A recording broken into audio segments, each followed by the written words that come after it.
Why is Red Bull not porpoising? So far, the 2022 F1 season seems to be kinder to Red Bull when it comes to the new phenomenon known as porpoising. But nothing in this world is a coincidence, so many fans have started asking the question, why is Red Bull not porpoising? Could it be that they fixed the problem way too early in the season? Simulators couldn't have helped them on the preseason testing because almost every F1 team executive said that they haven't detected the porpoising effect there. Is it possible that the genius mind of Adrian Newey has found a simple yet effective solution to fix the porpoising problem? Stick with us until the very end of this video as we explain the nuts and bolts of Red Bull's strategy of beating the porpoising phenomenon. When we put it like this, it seems like Red Bull has had problems with the porpoising early in the season. However, the Austrian team has managed to keep their car balanced from the very start of the season, with reliability issues being the biggest hit for them. The reliability of RB18 seems to be a much bigger challenge than the team anticipated, as it cost them so much this early in the season. Both of the Red Bulls haven't been able to finish Bahrain GP, as Max Verstappen has failed to finish the Australian GP due to a fuel pump issue, but the rest of his finishes are simply phenomenal. Verstappen has managed to win every race that he's finished so far in the season, which only goes to complement the narrative that the Red Bull is by a mile the fastest car on the grid. This was also shown when the team's top speed was compared on the main straight in Miami GP with other cars. Red Bull was 10 kilometers an hour faster on the straights than Ferrari, their main rivals, as Verstappen has been able to pass Leclerc early in the race and dominate throughout the race. Of course, none of this would be possible if the cars was porpoising wildly, so what has Red Bull done in order to keep this issue under control? Before we explain how Red Bull found a solution to the problem, let's put a little insight into why the problem occurs in the first place, and what are the factors that trigger it. Porpoising is the phenomenon of F1 cars jumping on the track, mostly on the main straights when the car accelerates. It usually happens when the car surpasses a certain speed, such as 250 or 260 kilometers an hour. This is when the car starts to gain and then lose a massive amount of downforce, which is translated to the car not being stable and making mini jumps on the track. This is a very uncomfortable experience for the drivers, very uncomfortable, as I've explained that they're losing vision when this happens. As if that wasn't already a big problem when you drive more than 300 kilometers an hour? Well, so there are a few determinants that can start the process of porpoising.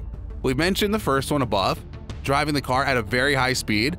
Another thing is the aerodynamical structure of the car. If the car cannot control the air pressure below the car, meaning that the car will gain a constant amount of high then low air pressure on the underfloor, then the porpoising happens.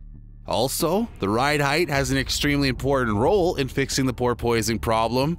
If the car is too low, the porpoising effect will be triggered at an even lower speed. If it's too high, you're losing too much downforce and gaining drag, meaning that the speed you need to reach will be a fantasy for you.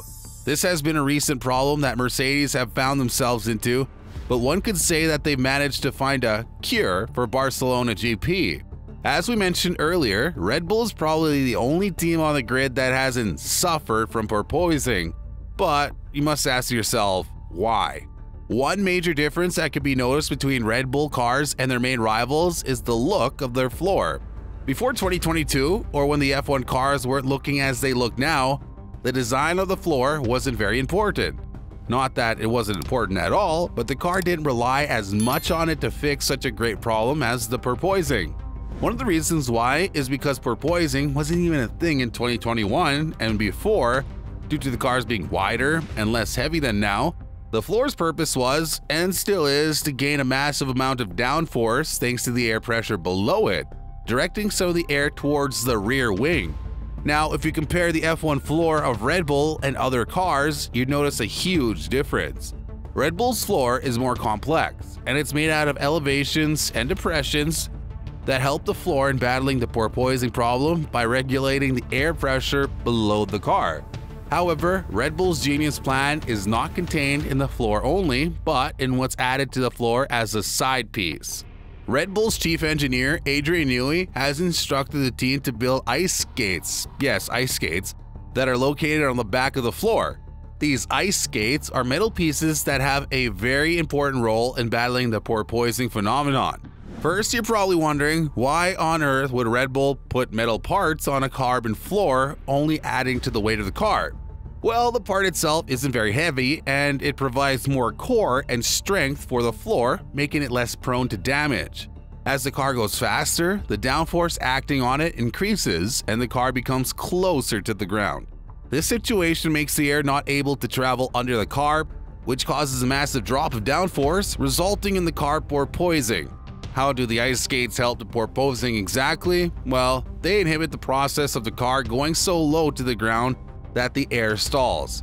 As the Red Bull hits high speed, the car starts to ride on these skates, and it's literally like the car was ice skating on the road. You wouldn't be surprised that Red Bull was the team that came up with this innovation. The head engineer, Mr. Adrian Newey, has been known as probably the best and smartest engineer in the whole F1 paddock, as the team is constantly looking for further upgrades to their car.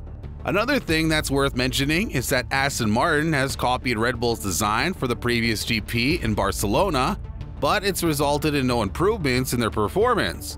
This is most likely because they've only copied the side pods design, not the floor itself, which only goes to emphasize the super importance that the floor has for an F1 car to perform more stable.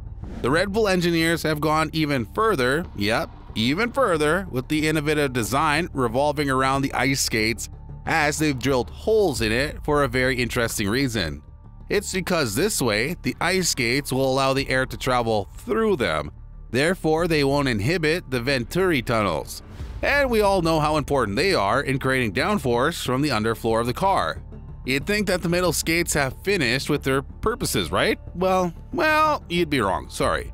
They do have a couple of purposes behind their philosophy, and one of them is that they inhibit the floor's flexion under load. This is a massive determinant for the porpoising effect of an F1 car, meaning that the more flexion the floor has, the more it will porpoise on the straights. We said a couple of purposes, right? Well, another purpose that these metal skates serve to the F1 car can be found on their surface. The surface of the metal skates is closely aligned with the floor edge drop-off. However, it also takes an abrupt turn towards the rear edge, resulting in the creation of a vortex. Vortex helps the car capturing the air and not allowing it to escape, channeling it through the rear diffuser and beam wing. This will result in more speed through downforce. The genius minds that work in Red Bull have made everything look simple yet so effective. So far, not many teams have been able to beat them in this matter, but it's surely a promising future for other F1 teams too. This can be understood by the immense progress that Mercedes made in Barcelona GP, as the team has been nothing short of spectacular regarding race pace and car performance. It's up to us to, wait and see how the future holds for other F1 teams, as their main rivals remains Red Bull and the genius minds that work in this factory. Take care, we'll catch you in the next one.